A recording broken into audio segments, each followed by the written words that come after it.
Bismillahirrahmanirrahim. Assalamualaikum warahmatullahi wabarakatuh. Apa kabarnya anak-anakku semua? Semoga kalian dalam keadaan sehat walafiat. Dan semoga Allah Subhanahu wa Ta'ala selalu memberikan ganjaran kebaikan atas kesabaran dan keikhlasan kita dalam menuntut ilmu. Pada kesempatan kali ini, di tahun ajaran 2020-2021, kita akan belajar bagaimana caranya membuat sebuah website, ya. Dan Pak Kamal yakin kalian pasti tahu apa itu website. youtube.com, lalu Facebook, lalu detik.com atau republika.co.id, itu semua adalah salah satu contoh sebuah website. Dan insya Allah kita akan belajar bagaimana menjadi seorang web developer atau seorang pembuat website. Syarat untuk menjadi seorang web developer yaitu wajib mempelajari sebuah bahasa website yang kita kenal nanti dengan nama HTML, ya.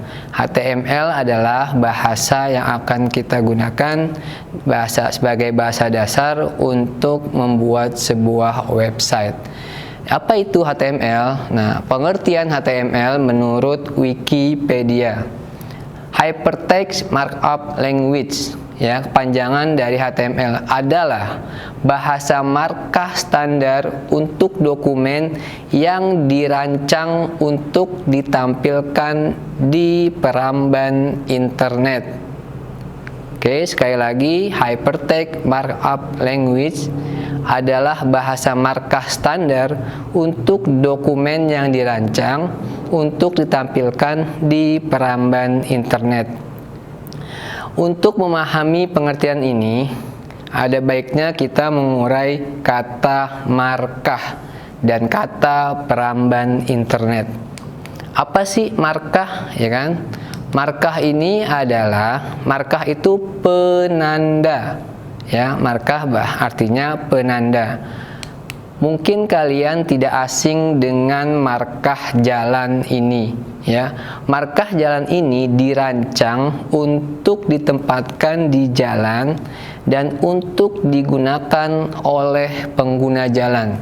Jadi nanti pengguna jalan ini akan memahami dan melaksanakan bahwa markah ini adalah sebuah larangan untuk berhenti.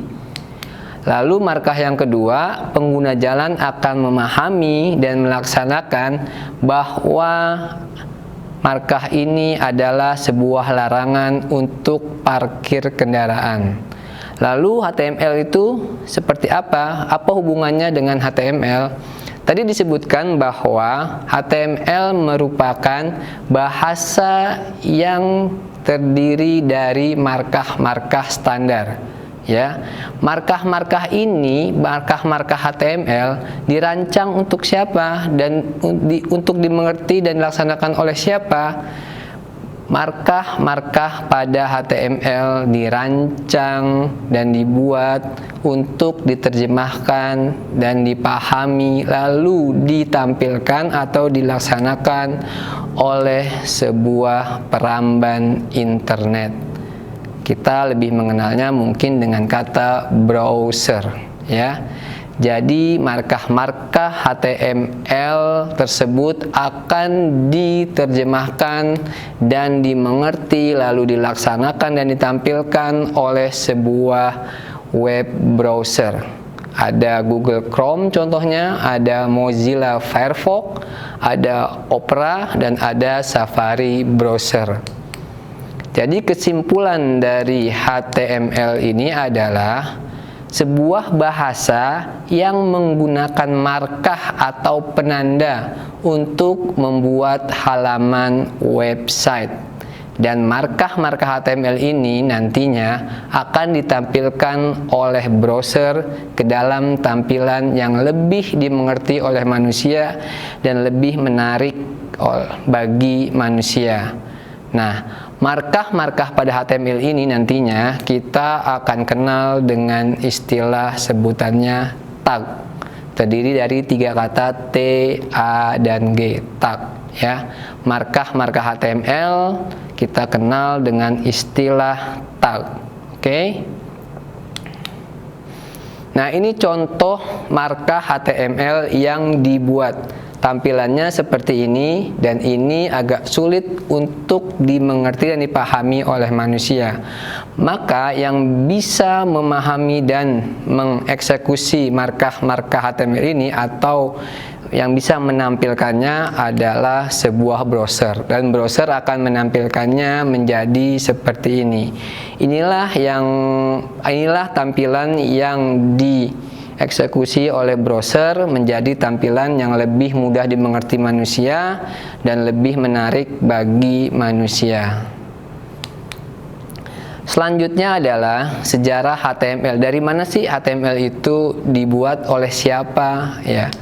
Jadi HTML itu dibuat pada tahun 1990 oleh seorang ilmuwan yang bernama Tim Berners-Lee.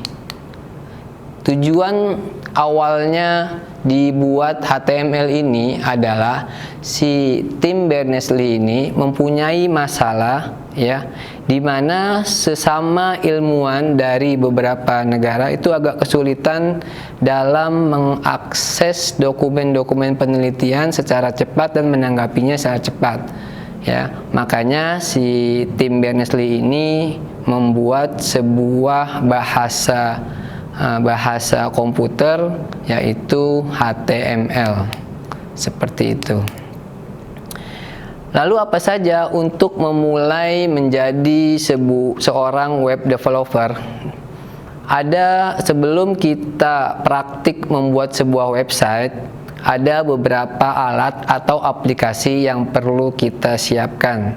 Alat atau aplikasi yang perlu kita siapkan itu minimal ada 2. Yang pertama adalah sebuah text editor.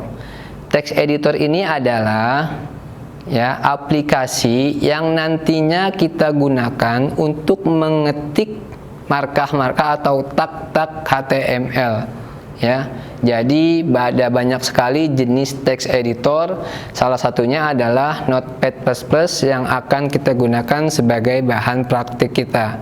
Lalu selain itu ada lagi Pak? Ada ya. Salah satu contohnya adalah Adobe Dreamweaver, lalu Visual Studio Code, atau Notepad yang ada di Windows. Notepad sendiri bisa digunakan untuk membuat sebuah website dan bisa digunakan untuk mengetikkan tag-tag HTML.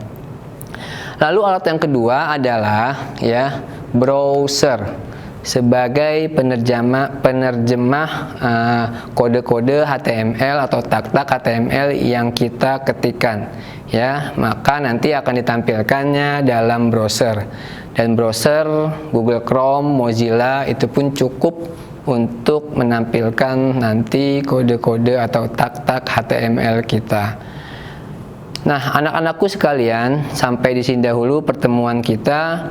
Jika ada yang belum dipahami, silakan tanyakan lewat komentar di bawah ataupun melalui WhatsApp.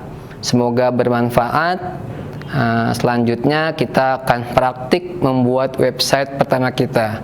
Sampai jumpa di pertemuan selanjutnya, insya Allah. Wassalamualaikum warahmatullahi wabarakatuh.